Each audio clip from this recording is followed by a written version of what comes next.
Assalamualaikum warahmatullahi wabarakatuh. Kembali lagi bersama kami di pembicaraan Nongki, nongkrong bareng Gen Z.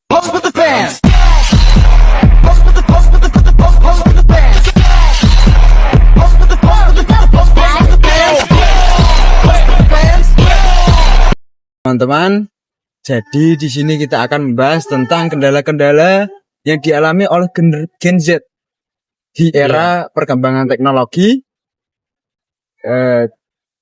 dengan nilai-nilai keislaman. Apa aja itu? Menurut Anda itu apa aja kendala-kendala yang dialami generasi zaman sekarang?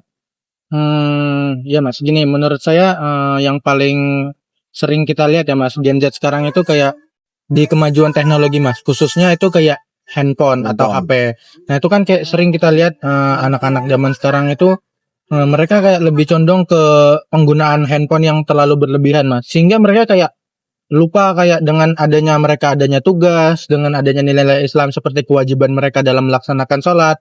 Nah di situ kan mereka jadi kayak sering menunda-nunda pekerjaan mereka gara-gara kemajuan teknologi khususnya di handphone tersebut Mas. Loh, tapi kan di antara lain kan di dalam handphone pun juga ada yang namanya Al-Quran digital. Ada pemandu-pemandu sholat juga. Iya bener Mas, aplikasi lain. Nah, tapi kan itu tidak bisa menjamin lah Mas. Kan cuma digital Al-Quran digital. Kalau tidak dari orangnya sendiri untuk merespon kewajiban-kewajibannya kan ya gimana Mas kita? Ya itu betul juga Mas. Berarti yang disalahkan itu orangnya, bukan teknologinya. Kalau berarti tidak berpengaruh kan? Ya enggak juga Mas. Tapi kalau handphone itu ya bisa mempengaruhi orang tersebut loh Mas. Kayak mereka kayak walaupun di dalam HP tersebut ada Al-Quran digital, ada banyak-banyak, tapi apa yang mereka lakuin itu kan enggak tergantung semuanya itu. Mereka malah lebih kayak scroll TikTok, malah sering menunda-nunda waktu dengan bermain game. Padahal sebenarnya kalau mereka mau melihat mencari informasi-informasi penting kan juga bisa. Tapi yang sering kita alamin, yang sering kita lihat dari Gen Z, realnya kenyataan di zaman sekarang ya, anak Gen Z gitu ya. Iya. Jadi solusinya itu pembekuan untuk HP atau pembatasan terhadap penggunaan HP.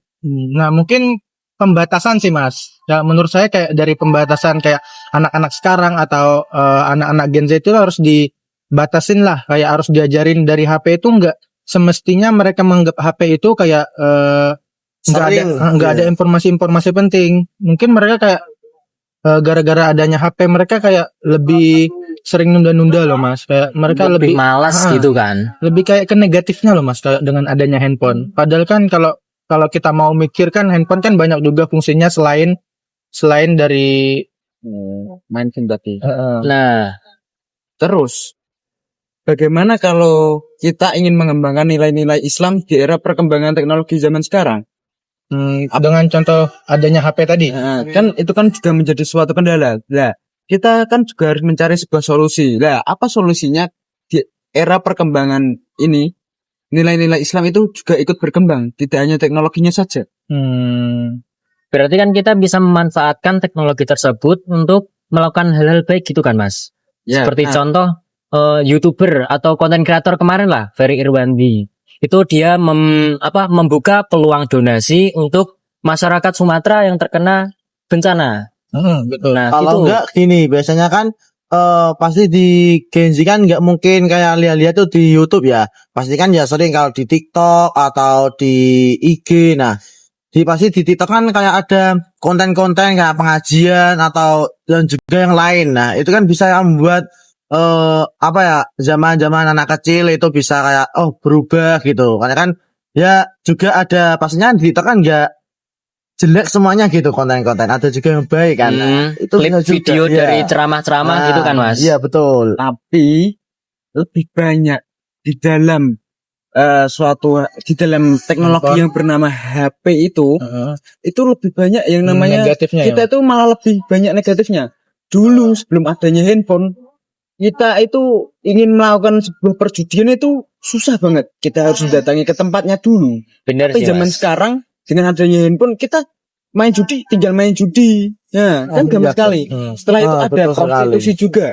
Dulu ketika kita ingin zaman orang-orang dulu ketika ingin melakukan suatu hubungan ilegal itu susah banget. Kita harus mencari tempat yang aman, kita harus mendatangi suatu tempat agar bisa tidak diketahui orang lain. Dan di zaman sekarang dengan adanya HP kita hanya harus membuka itu gratis. Waduh. Ini kok pembahasannya gini ya?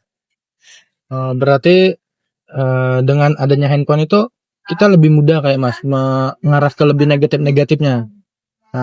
Jadi kurang solusinya. Kurang solusinya. Mungkin ya solusinya itu dari Gen Z-nya itu sendiri loh Mas. Iya. Kayak dari kesadaran dari mereka itu. Berarti gadgetnya harus memiliki filter gitu kan Mas? Iya. Abang ya? Biasanya kan Harus juga di Gen Z kan ada karakteristik pasti kan dia tidak semua orang, dan juga karakteristik Gen Z kan dia nggak baik kan, tapi juga itu mempengaruhi karakteristik di Gen Z itu. Nah, tentang karakteristik Gen Z zaman sekarang, Gen Z kan lebih banyak ngeluhnya. Intinya tuh Gen Z tuh banyak ngeluh. Betul. 1-2 kali dia tidak berhasil, dia akan menyerah dan dia akan cari solusi yang lain. Nah, dengan cara seperti itu kan dia kan akan meningkatkan suatu membazir waktu lah. Nah itu sih Mas, kayak lebih susah di zaman sekarang kan. Kayak dengan adanya kemajuan teknologi kan banyak campur-campur lah Gen Z antara handphone itu positif apa handphone itu negatif. Masih 50-50 gitu kan Mas? 50-50. Karena itu dari penyaringan dari Gen Z-nya itu sendiri sih Mas menurut saya. Karena kan saya juga Gen Z kan. Saya juga ngerasain kayak dengan hadirnya handphone kayak makin susah loh Mas. Dulu semenjak di pondok kayak kan nggak ada handphone kan, nggak ada batasan itu kayak lebih Rajin gitu kan. lebih sering. Sholat teratur. Lagi teratur. Kali saya keluar dari pondok kan saya merasain handphone itu ada terus di samping saya. Jadi kayak lebih saya ngerasain handphone itu lebih ke arah negatif sih Mas. Nah, berarti solusi yang bisa saya ambil di sini adalah adanya suatu pondok pesantren. Nah, pondok pesantren kan membatasi kita untuk melakukan suatu kemaksiatan. Nah, di situ kita itu bisa paham apa yang batasan-batasan yang telah ditentukan oleh agama itu di dalam pondok pesantren. Dan solusi yang disampaikan oleh teman-teman tadi yaitu adanya pondok pesantren atau penguatan tentang keislaman di dalam diri kita. Iya, gitu. Terus tadi juga Mas ada solusi kan yang mungkin tadi kelupaan tadi Mas Wahyu filter. Iya, filter. Filternya Itu dari Gen Z-nya sendiri bisa memilah-milih informasi yang positif apa informasi yang negatif. Oke. Nah, mungkin itu juga salah satu solusi yang paling Oke.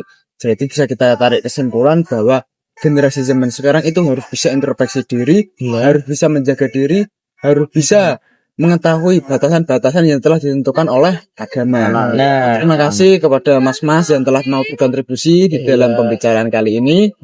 Mungkin banyak kurangnya di dalam pembicaraan kita kali ini. Nah, kita sampai di ujung pembicaraan kali ini. Nah, dari teman-teman ada pesan atau kesan untuk penonton-penonton